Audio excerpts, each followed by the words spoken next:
Really stoked to be here, and I appreciate you bringing me on. For everybody kind of listening, my name is Tarun Thummala. I'm the CEO and one of the co-founders of PressW. We're an AI consulting firm based here in Austin, Texas, and yeah, we essentially like work with businesses, help them figure out, what AI solutions make sense for them, and then we actually go out and do all of the sort of development ourselves as well.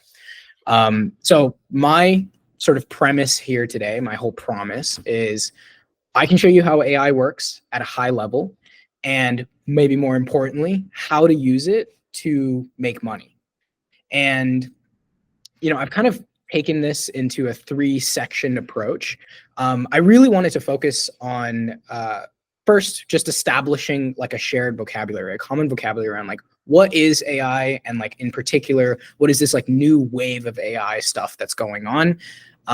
Second, and, I know that people have a varying sort of level of understanding about AI. Some people are already using it. Some people have no idea what it is. I wanted to make this accessible sort of to everybody. And so the second section is mostly our notes from the field. Like, what have we noticed? What trends, what patterns have emerged that we think are going to stay true to the course of time for at least the time being, and like how you can take advantage of that and what to think about those. And then finally, let's get actionable about it and like give you guys some frameworks that you can use to actually improve your business or any business that you're a part of. So yeah, without further ado, let's rock and roll. Okay, why are you here? Why are you listening to me? I thought I would just take a second to explain what has brought me to this, like how I've been involved in AI, and give you guys a reason to actually listen.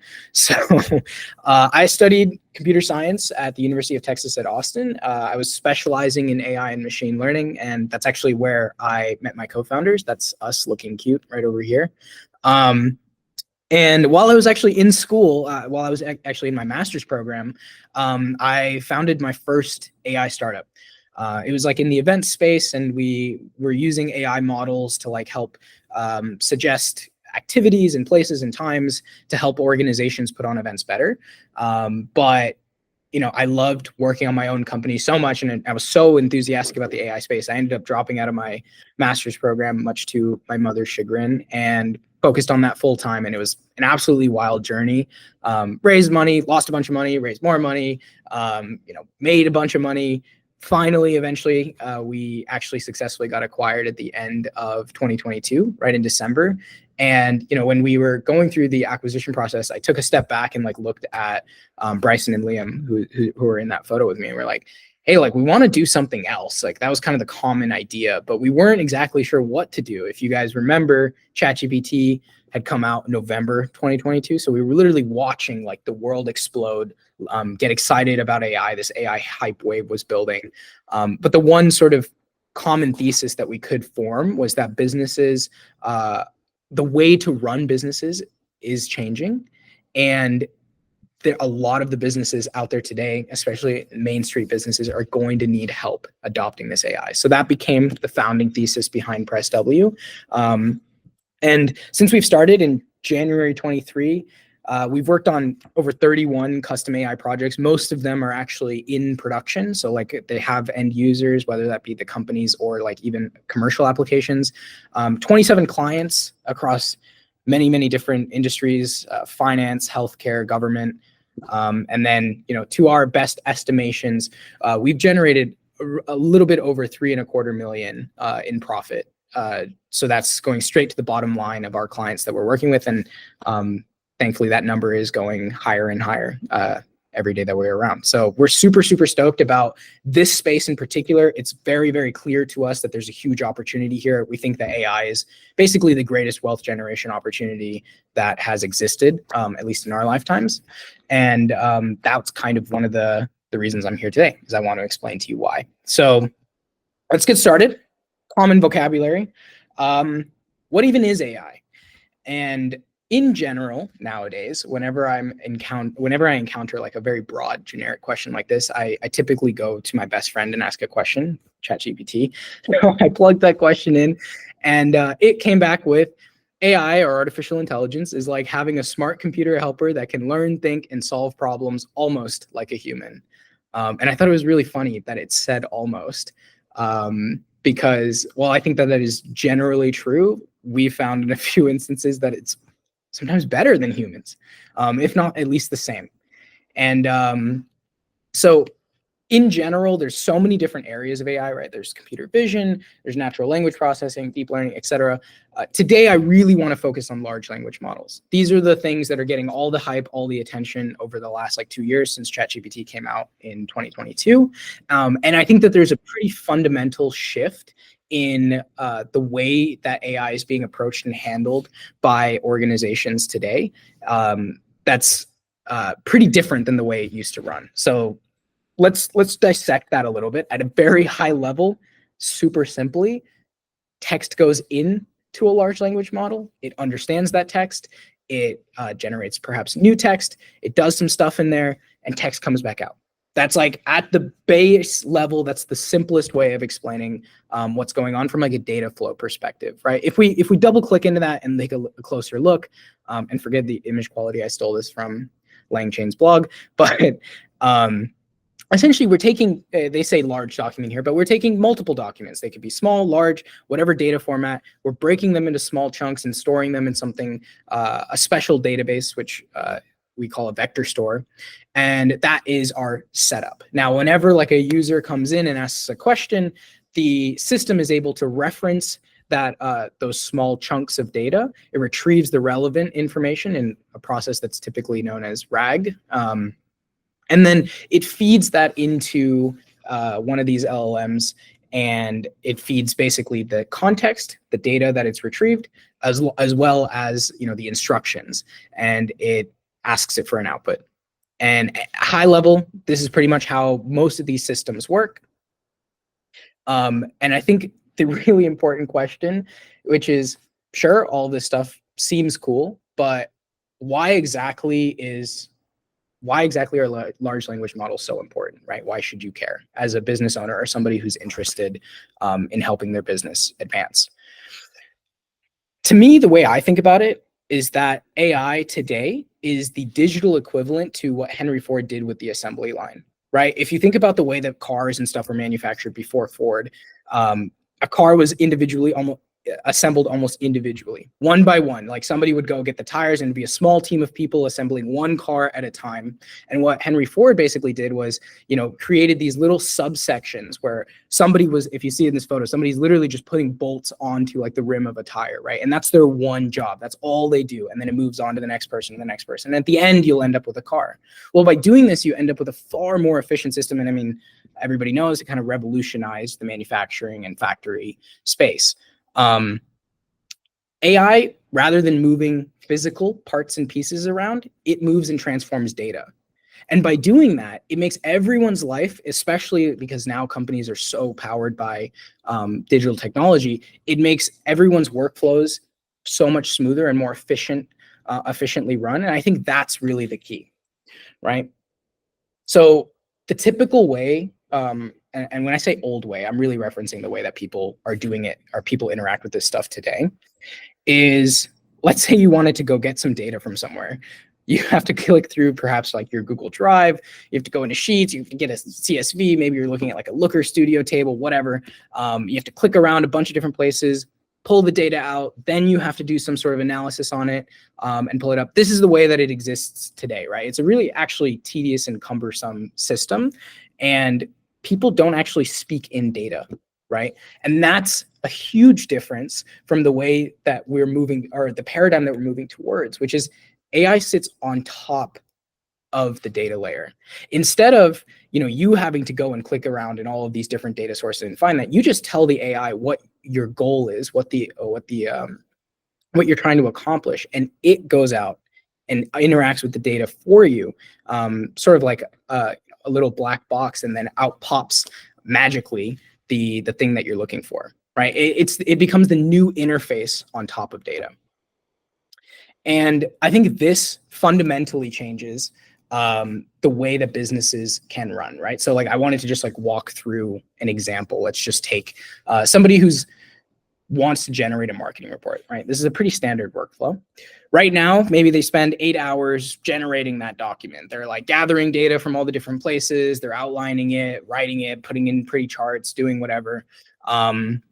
It takes them a whole day. The next day they come back, spend an hour reviewing, editing that, and then they're like, okay, this looks good enough. They send it along. Somebody above them, their manager's reading it, reviewing it. Maybe they give feedback. Well, what really happened here? All in all, we spent about 10 hours just on this one report. Honestly, pretty reasonable for today's standards. But we spent 80% of our time generating. Just making the report took 80% of our time. And then 20% we spent reviewing. This is the shift, right? Let's take a look with the exact same workflow with AI. Now, the employee only spends 45 minutes generating the report. This is where it gets interesting, right? We've equipped them with an AI co-pilot or agent or something that's able to grab that data, synthesize it, aggregate it, and with a few prompts and instructions, they're able to spit out a report. Great. Well, they have a rough draft done in 45 minutes. Now, maybe let's say they spend 2 hours still working with the AI to edit, review it, make it exactly the way that they want it, and then the person above them still spends an hour reading and reviewing. But look at this workflow, right? We've only spent 4 hours total on this entire task, right? It hasn't gone away. It didn't become 5 minutes, but it's now 4 hours, and the generation step only took 20% of the time. 80% of the time was spent on reviewing, and we saved 6 hours. Well, why is that? Why is that the case? Well, it's because it's actually much faster to review stuff than it is to generate stuff, and the proof is really in the pudding. In this case, I'd love to show you guys a case study. We feel like we're a pretty much live case study of these AI automations, and we try our utmost to include as much off-the-shelf and custom tooling within our business as possible that helps it run. At a base level, we're using all of the LLMs that exist today, ChatGPT, et cetera. We're a development-focused organization, so we have Copilot, Cursor, and then we've built some custom documentation writers and stuff like that. And what's interesting is at the end of all of this, we did a report recently and found that we save on average 22 hours per person per week, which is about a 1.5x improvement per person, right? And that means that for every one engineer I have, I'm getting 1.5 the engineers that any of my competitors who are not AI equipped or assisted are. There's literally no way to compete with our organization if you're not utilizing the same sort of tech and AI behind the scenes. So I like to think that we're a pretty good example, but AI is about augmentation. I think is one of the biggest lessons that we've learned. It's about getting everyone to work faster and more efficiently. Sure, there are workflows that you can automate completely, right? Those are maybe 1 in 5 or 1 in 10. The real key is on getting everybody, all your highest level resources, the people with the big brains that you're paying big money to, how do you get them to move faster and more efficiently so that you can get them to have a bigger surface area of coverage, right? So let's kind of transition. I hope I've convinced you a little bit that AI is important. Let's talk about some of the trends and notes from the field that we've kind of collected during our time. These are, in no particular order, these are just sort of observations that we made that I think are going to help you guys understand how to approach AI. First and foremost is AI is being democratized. So if you break down the way that models used to be created before, or AI solutions used to be created, one company would invest a ton of money, usually 100K plus, maybe even $1 million, solving one particular problem. I want to be able to predict the price of a house after I build it. Okay, you take all this data, you train your own model on top of it, you fine tune it, blah, blah, blah. You deploy it into your cloud. After all is said and done, maybe it takes you 2 years to do it. And you're really only solving that one particular problem, and it costs you so much time and money, and it only exists and works for your company. It can't generalize at all, right? Well, the new way of doing it is that there's these foundational AI companies, right? OpenAI, Anthropic, Google, Facebook, whatever, Meta, I should say. They spend $10 billion making these general models. These are models that are able to actually generalize across different use cases.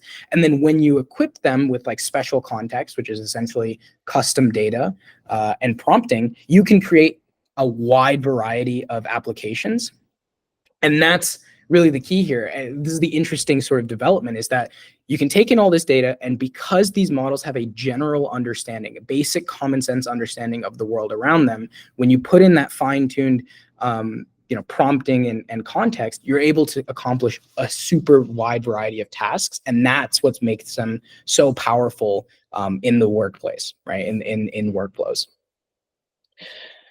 So the thing that I really wanted, the thing that I say pretty often is that the big unlock is that AI eliminates the human capital constraint on a business, which sounds real. It's just really just a fancy way of saying AI allows you to grow without hiring, right? In typical examples, like here's an example. You want to run an accounting firm. Here's four steps you can do it, right? The typical previous ways, you'd have to hire 10 more accountants if you wanted to get 10 more, or you'd have to hire a bunch of accountants if you wanted to scale up your business. Now you can create AI agents that understand the codes.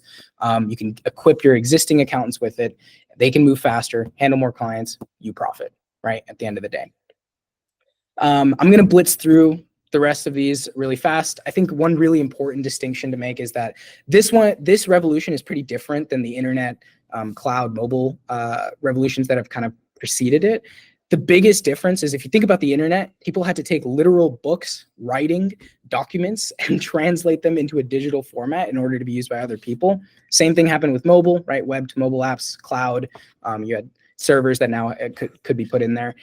This AI builds on already existing data, right? It's a new layer, and we don't have to re-architect our entire infrastructure to do that, which means that it can, one, be deployed far more cost effectively and faster than any of these other previous trends. So I think that's going to be a huge reason why it grows so quickly, right? Third, this is something to do with like data quality. Garbage in, garbage out. It's an age-old adage, but it still is relevant today. The most lift that we've seen on any of our applications is definitely comes from improving the data quality. The fourth thing, which is something a little bit more new, typically these large language models only worked with text. The new generation of models are understanding text, audio, video, images. They're understanding them all equally and are able to consume all of them in order to create their final output. I think this is going to be a really important shift that we're going to see. And cool. So I wanted to show you guys, these are real sort of stats that I've aggregated from my firm, as well as some other friendlies who kind of do the same thing. These are some cool stats that I thought might be interesting. I think a few of them that I wanted to point out was the average time to build something and get it into like testing / production is only about 4 months for us. A lot of people coming in, a lot of clients think that it might be 6 months, a year plus, because they're used to the old way that AI used to work. That's not the case, because all of the like sort of intelligence is kind of built up front. On average, we say 15 hours. We've been able to do a project in actually just a month and had it pushed into production. And we're able to actually automate. And this is like an actually complex workflow, not like super simple one. So 91% we found was like pretty worthwhile from an ROI perspective. Cool. Happy to like dive back into these when we have a little bit of time later. I think something also interesting is just kind of use cases, like what are clients approaching us with, and like what are they interested in building. QA chatbots, basic stuff, still about 40%. I think that's just a clear win in most people's eyes. And then it's about an equal split, 30% on like agents and then document processors. Okay, cool. I know I'm kind of flying through everything, but I really want to talk about this and give you guys some actionables that you can take to improve your business. Step one, the most obvious step, which you'd be shocked how many people are not actually doing this, who come to us looking for like some custom something. I'm like, just use AI in your business today, please. Like it's been so effective. Like we actually implemented this rule in our business, which is like, before you talk to any of your teammates and ask them a question, ask ChatGPT. And like just doing this one thing has given us so many dividends, because you'll find not only does it like, you're not distracting two people now in your business, like you're now able to like learn from ChatGPT and use that to be more independent. Each person is a little bit more independent. You also, a side effect of it is that you'll find that your team members will start to figure out what workflows actually work well with these large language models, like what can you actually automate by spending more and more time in the system. And then when you're like, you can take that feedback and then move on to step 2, which is getting custom with something, right? When you've discovered a workflow that you think is a good place to sort of double click into, there's really only 5 things that you're going to need. You're going to need data to power the system, a vector database, an LLM of choice, an interface, and then some prompts to make the whole thing work.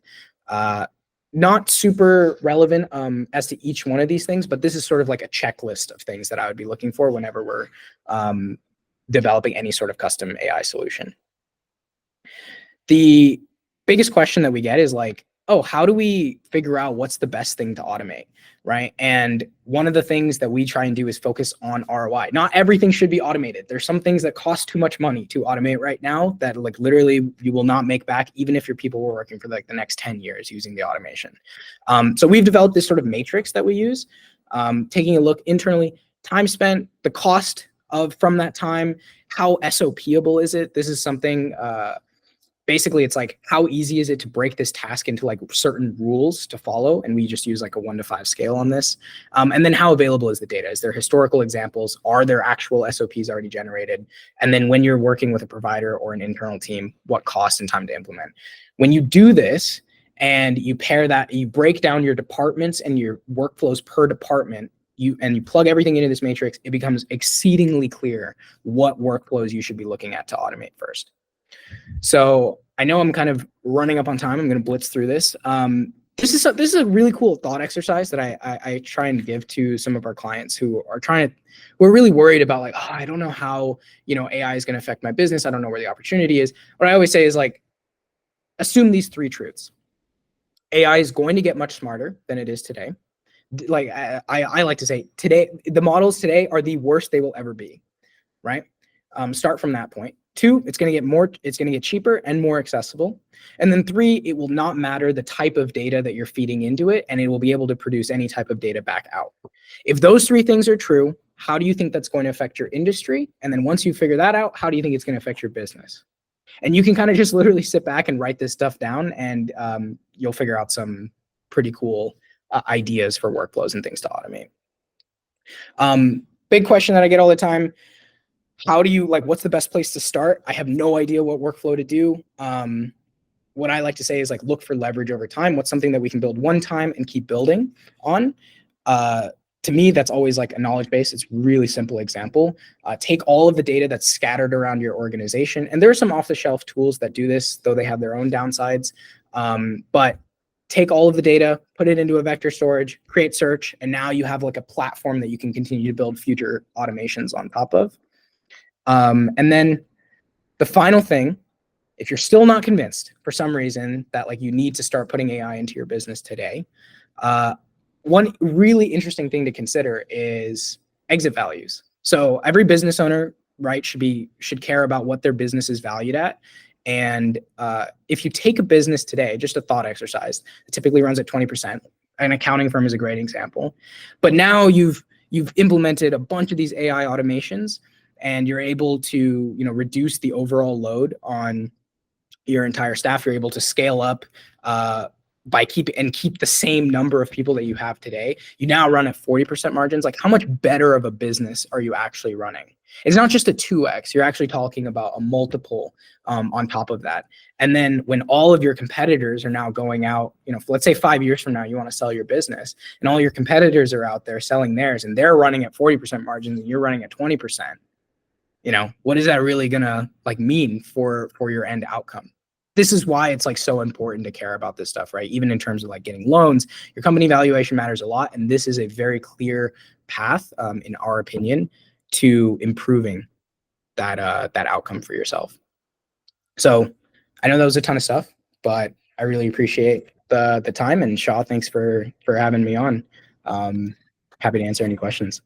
Yeah, let's thank Tarun for a wonderful workshop. I got a ton of notes here and questions, but let's open it up for Q&A. Sheila, Ashay, do you guys have any questions? Feel free to drop it in the chat or just hop off mute. Yeah, go ahead, Sheila. Yes, hi, Tarun. It's very interesting how you were able to put those into the numbers and be able to show right to the business, like what is the value that you're adding as a consultant. And I was curious to see, do you have like a actual framework that helps your business come up with use cases, or it is actually you as the with your team that goes and checks with them and say, maybe these use cases are the most viable ones for your organization based on your infrastructure? How you handle that? Yeah, for sure. Let me share this again, actually, real quick. So first and foremost, yeah, like that's kind of the advantage of working with us, right? Is that we're the experts. We know a ton about AI. We don't really know a ton about other businesses, honestly. Like I always joke with my clients, and I'm like, look, you go to sleep thinking about your, I don't know, your education firm, your tutoring company, right? I go to sleep thinking about AI. I don't know anything about the tutoring space. I don't know about your business, but I do know a lot about this. And so the real magic is going to happen when we overlap those two. And that in that intersection is where we're going to find real opportunity. But no, this automation matrix that I'm pointing out here, this is definitely one of the cleanest ways that I've seen. It's a little bit more prescriptive, right? You can literally sit down, write down every department you have in your company: finance, marketing, sales. Okay, what are the tasks that finance does? Okay, they generate reports every week on our cash balances. Okay, what does marketing do? Or what does sales do? They, pre-qualify somebody by Googling them and doing this. You can like write down each one of their workflows. And as a business owner, you actually, in our experience, people have a pretty good sense of like where there's opportunity. But, if you really want to like boil the ocean, you can do it this way. And then for every single one of those workflows, just come back here and be like, write this out. Like, how much time is being spent by my team on this every week? Okay, well then multiply it by their salary, right? Like, how much are you paying them? And then, using these like others, these are more like hyperparameters. And then how much will it cost and time to implement? This is a part that working with an external service provider is really important on. Doing it this way is like generally how we figure out, okay, this is like the best thing for you to come up with. But in terms of one actual big lift, and I know this is kind of a long-winded answer, but one actually big lift that I found is that if you equip people with knowledge about how AI works at a principal level, sort of like the first part of my presentation, they often will start spitting out ideas left and right. And then it's like, our jobs as the consultants to be like, that's a good idea. That's maybe not a great idea. This is way harder than you think, etc.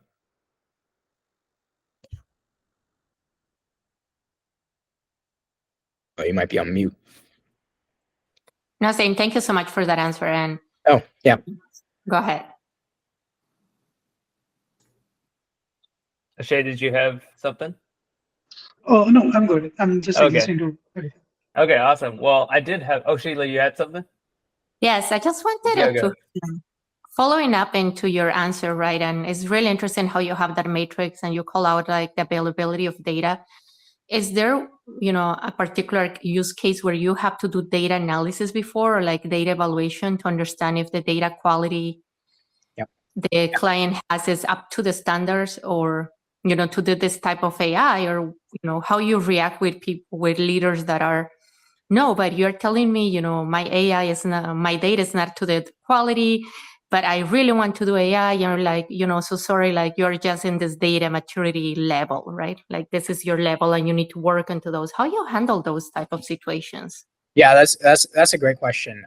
So there's kind of two answers. The first one is almost for any sort of custom work that we're doing, if it's very complicated. So a good example of this is like, we're building a very complex agent that, is researching things on the internet. It's combining it with data that the company has. Like, it's just a complex problem. We'll almost always do like a discovery phase of work, which is, lower ticket, but like the outcome should be, hey, we're going to get a full understanding of the data available to us. Is this possible? Let's confirm that it's possible. Let's do some like trial runs. What additional data sources might we need? That's actually a really good strategy, as well as like, sometimes the company doesn't have the data, but the data exists out there. Can we go get it by like scraping or like buying it even? And then also like the architecture, like here's how the system's going to work. These are the different agents in place. So that's like one paid option that we'll run. There's other times where the use case that they're going for is actually not that complicated. And the data requirements are pretty lenient. So like, we don't even really need, because the models themselves are already so smart. I think with like some basic instructions, a good way, an example of this is like a basic QA bot, right? Or a customer service thing. They might not need a tremendous amount of data if you have only like 3 outcomes that you can get from a call. So in those cases, we'll be like, hey, you guys don't really have this data right now, but like you can probably make it pretty quickly. And that's going to be our like requirement to like continue to finish this project out, is like, you're going to have to make these 3 SOPs, or you're going to have to make this, and we'll work with them on that. Thank you so much, Tarun. Yeah. Really like great perspective on that. Yeah, no problem. So I've got a few questions. You were talking about that it's a pretty even split between the QA bot, let's see, co-pilots and automation, like automating these document processes. Of those 3, is one kind of emerging as like highest ROI, like from a profit perspective, or is it about equal distribution on profit as well? Okay, great question. So it has somewhat of a nuanced answer, and I'll explain that. So the highest ROI things that we build almost by far are the document processor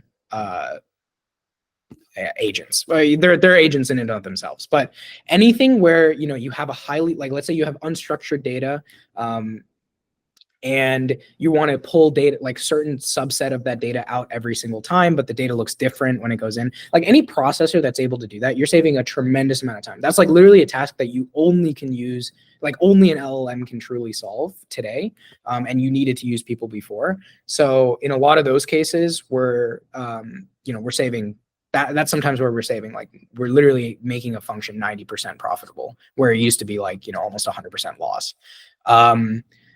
That's the case today. I will say, I think in the future, agents in and of themselves, like planning and execution agents, are going to be probably more profitable, because they'll be able to unlock you to do so much more. And like they'll probably be using these document processors as almost like a tool, like a sub tool, right, of the overall system. The problem is the R&D of creating those agents is so expensive that like you wouldn't, like, the workflow the outcome that happens is like you're already like sinking so much money into it, that it just like it won't make sense from an ROI perspective today. But as the models continue to get smarter, and as it becomes more accessible and easier to create them, I think those will be probably the long-term winners. Yeah, that's really interesting. You say that the kind of structuring the unstructured data is the highest ROI use case, because at least in my experience, when clients reach out, they're usually talking about build me a agent, or build me a chatbot, or build me some kind of thing. So how does that conversation typically go, where you kind of make them aware of this other set of use cases? And yeah, I'm just curious about how that goes in the sales process. Yeah. So I have like a interesting take, and I think I'm in a very privileged position, where we get most of our clients come from inbound. They're coming through referrals. They're coming through people just knowing about us and the work that we do. So when we work on something, I like to take my time with those discussions, because there are some people who come to us and they're like, this is exactly what I want. And we're like, okay, cool. Like that's going to be X amount of dollars, right? And that's like a very clean, or that's a very simple sales process. But the ones that I really truly enjoy are where they might have an idea, but they're coming to me and kind of, we do a little bit of consulting just in the sales conversations, right? I learn a little bit more about their business, because I want to also make sure, like, here's the thing is, like, we can trade time for money any day. Like, people can pay us and we'll do work, development work, and we'll get paid for it. I'm sure it's great. But if I really want to like build something big, like if I want to build my business huge, then I care a lot about the results of the work that we're doing. And I want to be really working on impactful stuff, right? The ROI generating stuff. So if I feel like it's not going to be that, then I typically am like, honestly, I don't think that we're the best fit for this. And I'll like turn it down. And so far, I haven't really had. We've turned down a few projects, but most of the time, if I start to get a sense of what type of business they are, I've been doing this enough now to where I can guess that they have other problems, and I might bring that up. I'll be like, okay, so I know you want this like chatbot on your website. To be honest, I think it's going to be okay. Like, I don't think it's going to get the results that you really want, but like, can you tell me about these things? And, you know, some people are like, nope, this is the only thing I want. And then in which case I'm like, okay, like we don't want to do this. Other people are like more than happy to just like jam. And those are the types of people like we like working with anyways. Yeah. So it sounds like you might do like a handful of calls. Like, what's the most number of calls you'll do before you actually sign the contract? The most recent client that we started working with, granted, it's definitely our biggest. I think it's maybe not necessarily our biggest like project, but probably one of our biggest clients in terms of like size of company. That like 9 months, like we probably had like we probably spent like 20 hours just talking to them back and forth, maybe longer if I count other people's times and stuff. Typically though, like I'm talking to somebody for at least a month. Our average sales cycle is like a month and a half, 2 months, something like that. Minimum 2 calls. And generally what I'm doing, our structure is actually like, there's like an intro discovery call that's with me on it. And I'll do some of this fielding. And then once we have a clearer picture of what the project might look like, I'll bring in a technical counterpart and they'll start to ask questions about the data, make sure that it's even possible, estimate the scope and just kind of clear up any engineering stuff. And then that's what helps us finalize pricing and stuff like that. Yeah, that's cool. Okay, so 9 months for the biggest client. I know I have a ton of questions because like this is super interesting to see all the different ways people approach like AI consulting. What does the typical customer look like? Because you're saying typical sales cycle is like 1.5 months. Like, what's that avatar? Okay, so good question. When we started the business, very typical consulting fashion, if anyone offered us money, we pretty much said yes to get off the ground. That is typical. That's where we had, and you know, also nobody really knew like where the big ROI, and people still really don't. That's the whole thing about it. Like people really don't even know what is the most beneficial industry, what's the best workflow, what's the best thing to automate. Nobody really knows. People are still trying to figure it out. Customer service seems like an obvious first low ball, but like after that, who really knows? We have some like opinions, but nobody knows. Nobody really knows in the industry. And because of that, we were like, let's stay broad. Let's like work with, you know, a bunch of different people in different industries, right? So healthcare, finance. That is where we started. We worked with a lot of startups who were like willing to, you know, kind of play ball a little bit earlier into the hype cycle. Nowadays, it's matured a lot since then, and we've made some conscious choices. We typically work with financial service institutions now. So we picked finance, not that there's anything wrong with any other industry. I actually think there's equal opportunity kind of everywhere. But we picked finance just because of our skills. And we typically work with mid-market companies. So we're looking at either like on the very low side, like 3 to 5 million in revenue, all the way up to like about 100. And if they're like a fund, so like a private equity venture capital fund, somewhere around like 300 million in assets under management, something like that. That's like what our ICP has become. Yeah, it's cool. Cool. Yeah. You have a question? Yeah. So sorry, I was stuck somewhere, so I got a little delay. What kind of use cases are you seeing in the fintech specifically? Yeah, great question. So definitely, actually, there's a lot of like document use cases. Tabular data is still something that's difficult to reason about for LLMs. So there's a lot of like work to be done in that segment. Tabular data meaning anything that's like a CSV, like a Google sheet, Excel sheet, right? Which is what most of the finance world uses. There's I mean, one of the reasons we picked it is because we figured out that there's just so much like manual data extraction and back and forth.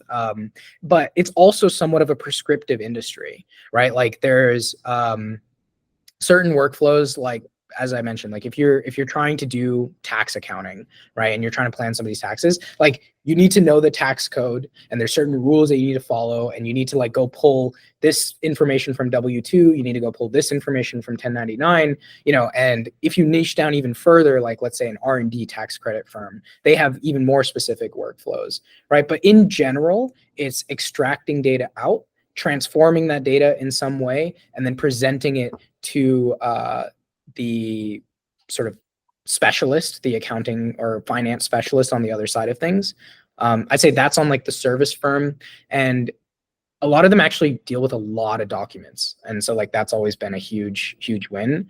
And then finding data. So enterprise search, I'd say that's like a second thing that we're pretty frequently approached with, building like a knowledge base to where they can find client data and aggregate it really easily. And then on like the fund side of things, there's a ton to be done with like document automation. So they have these funds like see a ton of documents, whether they come from like pitch decks from other companies, legal contracts, right? Like closing documents, etc. And there's so much like automation that can be done there. And that's like some of the areas that we're exploring now. Got it. And have you seen a hallucination a problem or accuracy a problem there, and how did you tackle that? And oh yeah, absolutely. I didn't put this in my presentation, but it would have been a good slide. Yeah, that's a problem on literally every single project, right? Nobody's really figured out hallucinations. There are times that there are guardrails that we implement, and that's like been the biggest thing is like, how do we implement really strict really strict guardrails around our applications to make sure like, is there perhaps another LLM that's checking facts, right? How important is it that we need to be right? And that kind of leads me to my second point, which is we try and have a human in the loop as much as possible. Almost every single workflow that we have, like we plan around somebody looking at stuff, right? In my presentation, I don't think you were there, but there's this paradigm that I mentioned, which is, 80% of the time used to be spent on generating stuff, 20% on reviewing. Well, in this world, it's the opposite. 20% is spent on generation, 80% should be spent on review, and that's kind of what we're looking at, right? And so we put humans into even if we automated, let's say like a closing document task or something like that, there's somebody who's going to be looking over that final document and making sure that it's still accurate. The only thing is now they didn't have to do all the heavy thinking and like lifting to actually get it to that state. And that's also how we like continue to make our solutions improve over time, is we're collecting that feedback live, and then we'll use it to retrain and give new examples to the models. so a couple of more questions, and if you have time. Yeah. One is on the privacy, right? So especially financial data is more sensitive. So how did you tackle that? And second is on, have you seen specific use cases around new application capture side of the house, where the customer applies for a product and a lot of it is non-digitized? Even if it digitized, it's a slow process. Have you seen any use cases there? Can you clarify your second question a little bit more? Yeah, let's say if I'm applying for a new bank account or applying for a credit card or a mortgage or something like that. So the application capture system most of the times are non-digital. And when they are digital, it's a pretty lengthy process, and it's not a smooth experience for customers. Yes. So okay, I'll go backwards, and I'll answer that question first, and then I'll answer your privacy question. 100%. I think some of the stuff when it comes to what you're asking about applications is like, you have decision trees essentially that you have to make in the finance world. So if you're applying for like a mortgage, right, there's like, you ask one question, and then based on the answer to that question, there's like a certain tree, like a sub tree of questions that you have to ask to qualify this customer. And then eventually like figure out how much you should, what's their interest rate and blah, blah, blah. Right. That is extremely complicated because like determining mortgage is like a very complicated process with many rules. So the answer is yes, there's 1,000,000% like applications there, and like we ourselves are looking into some of them. The real answer is that it's probably going to take a little bit more time, a significant amount of time before anybody's like really nailed that. This is actually, I'll make this statement, which is right now in the world, there's actually pretty big disparity between people's expectations and reality. Like people think that these models are like a lot smarter than they are. The reality is like they're pretty good at these demos. Like you can probably get a pretty good demo going, but when you try and put this stuff into production, they are really dumb. Like I think this is like literally like a direct quote from Sam Altman. I'm like paraphrasing it, but like he basically said this, which was like, the models are actually relatively really dumb compared to what they're going to be in the next 5 to 10 years.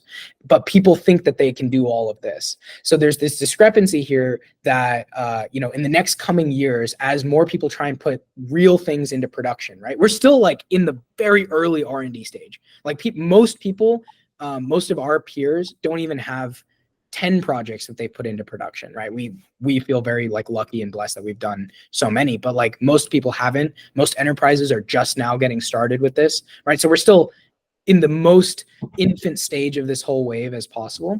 And what's going to happen is like there's going to be this moment where expectations are going to crash because people are going to realize that these models actually can't do everything. They're not magic, and they're not the smartest thing alive.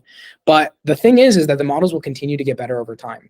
And this discrepancy will then happen where expectations are here and reality is here. And I think this is the arbitrage. Like there's so much opportunity and like wealth creation to be made here. That I think is really interesting. So that's your second question. Your first question is on privacy. Yeah, so because we're custom consultants, we can deploy into anybody's cloud. So that's typically what we're doing is we're setting up their own cloud instance, or we're deploying straight into their cloud. And that's what typically helps us with data privacy and security. And then the only time that information might ever leave our system is when it's talking to OpenAI. And that's something that some of our clients are okay with. If they're not, we use like open source stuff, but 99% of our clients are on OpenAI's services at this time.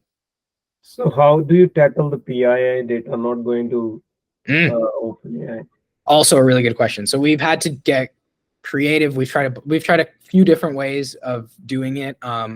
We have like some basically stripping logic, right? There's like, it'll strip out all of the data before it goes out there. And then we construct our prompts really intelligently so that it kind of can do the inference without understanding the PII. It's definitely a tricky problem and one that I don't think is solved super well. But that's typically the way we do it. If it's like a crazy concern, we'll keep everything sort of in-house and we'll run something locally to get it to work. And that's kind of, and to be honest, we're in those projects, we're still in the POC phases. Like things aren't even out to production yet. And I think for good reason, right? There's a lot of harm that could happen there. Makes sense. Thank you. Yeah, no problem. Great questions. We ran a little over, but I enjoyed the discussion a lot. So let's thank Tarun once again for an awesome presentation. We will record the full session on our YouTube channel. So if you're not already subscribed, go ahead and check it out. And then we got a bunch of other events coming up with the data entrepreneurs. So if you registered for this event, you'll get an email and you can check out all our events coming up. So with that, thank you again, Tarun. Thank you guys in the audience, and we'll see you in the next one.